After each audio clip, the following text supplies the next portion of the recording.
બનાસકાંઠા જિલ્લામાં અકસ્માતોનો સિલસિલો યથાવત. ભરકાવાડા નજીક અજાણ્યા વાહને ટક્કર મારતા 2 રાહદારીઓના મોત નીપજ્યા. પાલનપુરના બેચરપુરામાં 25 દિવસથી પીવાનું પાણી ખારું આવતા સ્થાનિકોમાં રોષ.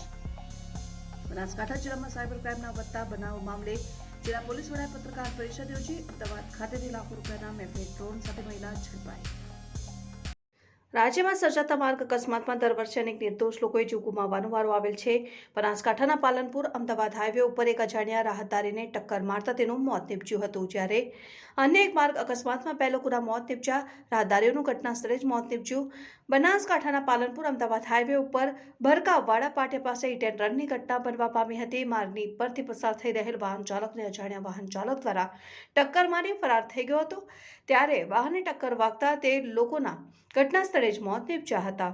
આ સમગ્ર મામલે છાપી પોલીસે ઘટના સ્થળે પહોંચી વધુ તપાસ હાથ ધરી છે. પરિવારજનોમાં શોકનો માહોલ છવાયો.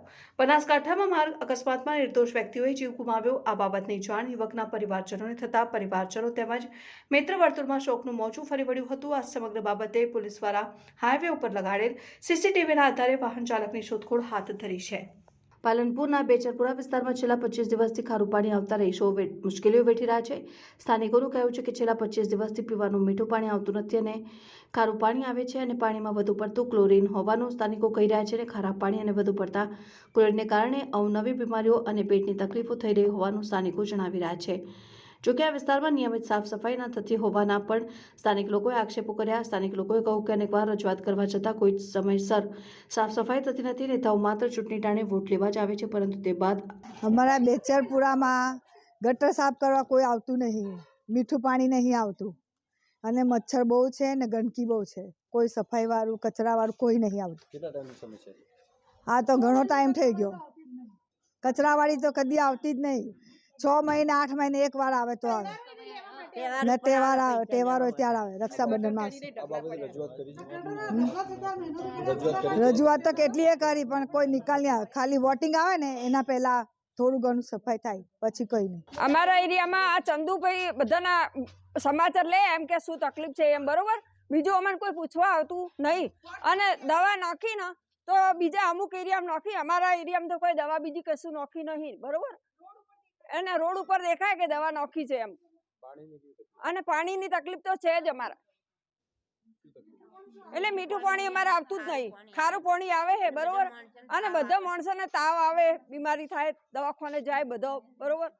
એમએ પરીખ વિદ્યાલય કોતરામના 50 વર્ષ પૂર્ણ થતા સુવર્ણ જયંતિ મહોત્સવ યોજાયો. કોતરામ કેળવણી મંડળના પ્રમુખ મહેન્દ્રભાઈ પરીખના અધ્યક્ષસ્થાને કાર્યક્રમ યોજાયો. કાર્યક્રમની શરૂઆત દીપ પ્રાગટ્ય અને પ્રાર્થના તેમજ સ્વાગત ગીતથી કરાઈ. કાર્યક્રમના મુખ્ય વક્તા મનેશભાઈ વકાશિયા શિક્ષણ માટેની આપી સ્પીચ. કોતરામ કેળવણી મંડળના મુખ્ય દાતા મહેન્દ્રભાઈ પરીખે કોતરામ વિદ્યાલય સંકુલમાં ધોરણ 11 અને 12 સાયન્સ ભવન નિર્માણ માટે 1,05,11,111 જેટલું મહાત્વર દાન આપ્યું હતું, જ્યારે જસવંતભાઈ પરીખે 21,11,100 રૂપિયાનું દાન આપ્યું. કાર્યક્રમમાં ગુજરાત માધ્યમિક અને ઉચ્ચતર માધ્યમિક શિક્ષણ બોર્ડના સભ્ય હસમુખભાઈ પટેલ તેમજ ગુજરાત રાજ્ય આચાર્ય સંઘના પ્રમુખ ભાનુભાઈ પટેલ, સરગમ બિલ્ડર સુરતના મનોજભાઈ પ્રજાપતિ, ઉદ્યોગપતિ રમેશભાઈ શેઠ, અન્ય મહાનુભાવો અને ગામના લોકો વિશાળ સંખ્યામાં ઉપસ્થિત રહી કાર્યક્રમને સફળ બનાવ્યો હતો. શાળા પરિવાર અને કોતરામ હાઈસ્કૂલના આચાર્ય BR ચૌધરીએ તમામનો આભાર વ્યક્ત કર્યો.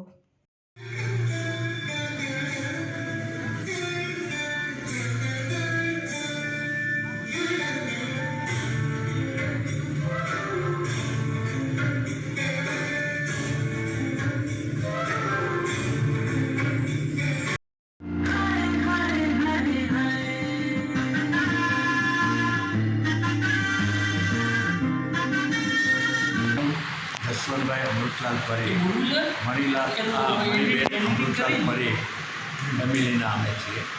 અને સૌથી આનંદ તો એ છે કે આજે સુવર્ણ જયંતિ જે થઈ છે અને જે વાતાવરણ અમે જોયું છે કે ગામના બધા ભેગા થઈ અને જે રીતે ઉત્સાહ અને જે રીતે ટીચરો જે સ્કૂલનું સંભાળ રાખે છે અને જે વ્યવસ્થા કરે છે એના માટે બધાને જ અભિનંદન આપું છું. પ્લસ જે આજુબાજુની ઘણી બધી સ્કૂલો છે, પરંતુ આ જે કોતરામની સ્કૂલ છે મણીબેન અમૃતલાલ પરેખ, એની અંદર લાસ્ટ યર્સમાં જે 96% રિઝલ્ટ જે આ સ્કૂલે આપ્યું છે. અને અમારી ટ્રાય એ હશે કે આની અંદર વધુ ને વધુ રિઝલ્ટ આવે. અમારી બીજી પણ ઈચ્છા છે કે આની અંદર છોકરાઓ સ્પોર્ટ્સની અંદર બહુ આગળ વધતા જાય. એ સૌથી મહત્ત્વનું છે જે લાઈફ માટે. તો આના ઉપર પણ અમે વધુ ધ્યાન આપવા માગીએ છીએ. શ્રીમતી મણિબેન અમૃતલાલ પરીખ વિદ્યાલય ગોધરા, એની સ્થાપના 1974માં થયેલી હતી. એ વખતે આજુબાજુ ગામોમાં કોઈ સારી હાઈસ્કૂલો હતી નહીં, તો એ ઉદ્દેશથી છોકરાઓ છોકરીઓ સારી રીતે અહીંયા સ્ટડી કરે અને બીજી બધી ઘણી બધી તકલીફો એમની દૂર થાય, એ ઉદ્દેશથી અમે અહીંયા સ્કૂલ શરૂ કરેલી કે જે આજની તારીખે 2024 50 વર્ષ ગોલ્ડન જુબલી અત્યારે આજે અમે ઉજવી રહ્યા છીએ. એ અડધી સદીમાં સારા એવા બધા સ્કૂલે શિખરો પાસ કર્યા છે અને આગળને આગળ સ્કૂલ વધતી રહે એના માટે ત્યારબાદ પછી પણ અમે જે સાયન્સની બધી ફેકલ્ટી માટે અમે જે અમારી ટ્રાય કરી રહ્યા છીએ અને એમાં અમારો પૂર્ણ સહકાર છે અને સ્કૂલ આગળ વધે એવી અમારી શુભેચ્છા. વગદા ખાતે આર્મીમાંથી નિવૃત્ત જવાન માત્રે વતન આવતા સ્વાગત કરાવું. પાલનપુર તાલુકાના વગદા ખાતે ઇન્ડિયન આર્મીમાંથી સેવા નિવૃત્ત થઈ માત્ર વતન પરત આવેલા આર્મી જવાનો કામ લોકો દ્વારા ભવ્ય સ્વાગત કરાવું. પાલનપુર તાલુકાના વડરા ખાતે શુક્રવારે ઇન્ડિયન આર્મીમાં ફરજ બજાવતા ભાયાજી ઠાકોર નામના આર્મી જવાન સેવા નિવૃત્ત થઈ માત્રે વતન આવતા સમસ્ત ગ્રામજનો દ્વારા દેશના જવાનનું ડીજે સાથે વાસ્તિકાસ્થી સ્વાગત કરવામાં આવ્યું અને દેશ સેવામાં નિવૃત્તિ લેનાર જવાનનું સન્માન કરવામાં આવ્યું હતું અને જેમાં સમસ્ત ગ્રામજનો જોડાયા.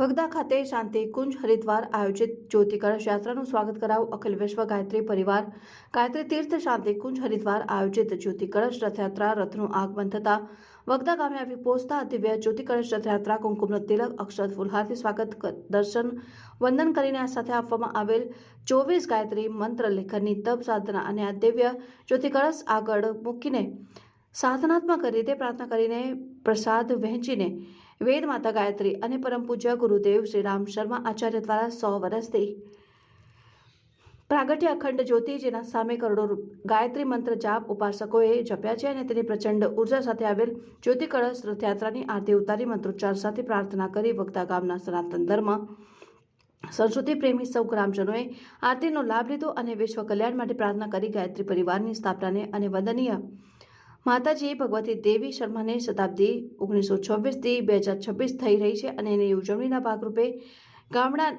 ભારતના ગામડે ગામડે ગાયત્રી પરિવાર શાંતિ કુંજ હરિદ્વાર આયોજિત જ્યોતિ કળશ રથયાત્રા ફરી રહી છે, જેમાં સૌ ધર્મ સંસ્કૃતિ પ્રેમી પ્રજાજનો મોટી સંખ્યામાં રથયાત્રાનું સ્વાગત કરી રહ્યા છે. આ જ્યોતિ કળશ રથયાત્રા લઈને પાલનપુર ગાયત્રી શક્તિપીઠ અને રતનપુર ગાયત્રી પ્રજ્ઞાપીઠના ભાઈઓ બહેનો, પાલનપુર બનાસ ડેરી જગાણા વગેરે ગામના ગાયત્રી પરિવારના ઉપાસકો આ જ્યોતિ કળશ રથયાત્રા લઈને આવ્યા હતા અને ગાયત્રી પ્રજ્ઞાપીઠ ખાતે આ જ્યોતિ કળશ રથયાત્રા ખાતે વગતા ગ્રામજનો દ્વારા ભવ્ય સ્વાગત કરાવું. શું નામ આપનું? જીવણભાઈ જે પટેલ, ગાયત્રી તીર્થ શાંતિકુંજ હરિદ્વારના પ્રતિનિધિ. આ જ્યોતિ કળશ રથ જે જ્યોતિ પરમ પૂજ્ય ગુરુદેવ શ્રી રામ શર્મા આચાર્ય વેદમૂર્તિ તપોનિષ્ઠ દ્વારા 1926 વસંત પંચમીની દિવસે પ્રાગટ્ય થયેલી અને એ અખંડ જ્યોતિ આજે 2026ની અંદર 100 વર્ષ પૂરા થઈ જવા રહ્યા છે.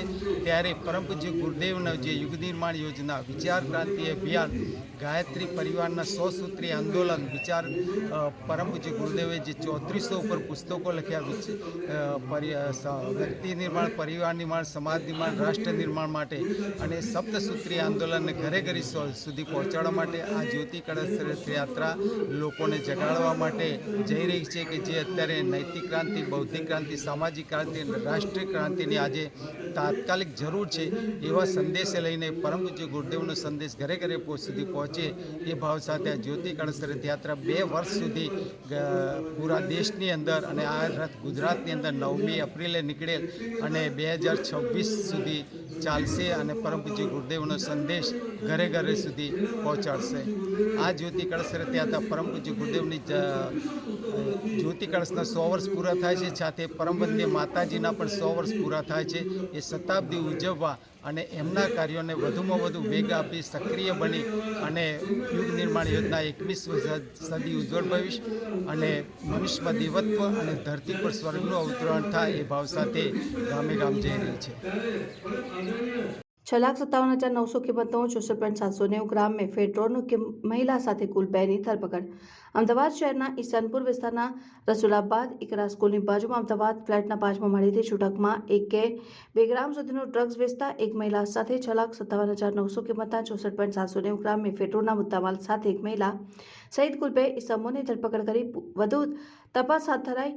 મુખ્ય રામોની પેડલર સિરીન બાનુ પાસેથી માલ ખરીદતા એસઓજી ક્રાઇમ ડીસીપી જયરાજસિંહ વાડાએ પત્રકારોને સંબોધન કરતા જણાવ્યું હતું કે શાહીન બાનુ યાસીન મિયા સૈયદ નામની મહિલા છેલ્લા 1 વર્ષથી ઈશાનપુરમાં આવેલા અમજા ફ્લેટમાં છૂટક રીતે મેફેડ્રોનનું વેચાણ કરતી હતી, જેમાં તેને ત્યાં આમિર ખાન આસિફ ખાન પઠાણ નામના ઈસમને કામ પર રાખેલો હતો અને તે પણ શાહીન બાનુના કહ્યા મુજબ છૂટક ડિલિવરી કરતો અને વધુમાં તેમણે જણાવ્યું કે શાહીન બાનુના પતિ પાસે કોઈ રોજગારીનું સાધન ન હોવાથી શાહીન બાનુ રામોલમાં ડ્રગ્સ વેચનાર શિરીન બાનુના સંપર્કમાં આવી હતી, જે શાહીન બાનુને ડ્રગ્સની ડિલિવરી આપતી હતી. અને જોકે રામોલની ડ્રગ્સ પેડલર શિરીન બાનુની ધરપકડ કરવાની બાકી છે અને શાહીન બાનુએ લગભગ 6 કે 7 વખત ડ્રગ્સ વેચાણ માટે લીધું હતું.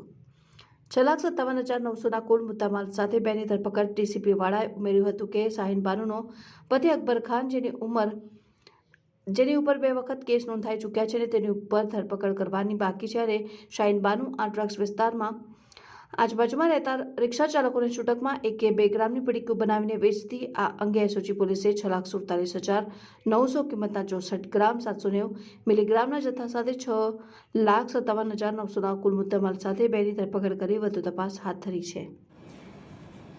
ગઈકાલે અમારી એસઓજીની ટીમને જે બાતમી મળેલી એમાં શાહીન બાનુ અને એનો જે માણસ છે આમિર ખાન એ બંને ડ્રગ્સના જથ્થા સાથે ઝડપાયેલ છે અને 6,47,000નો ડ્રગ્સનો જથ્થો ઝડપાયેલ છે.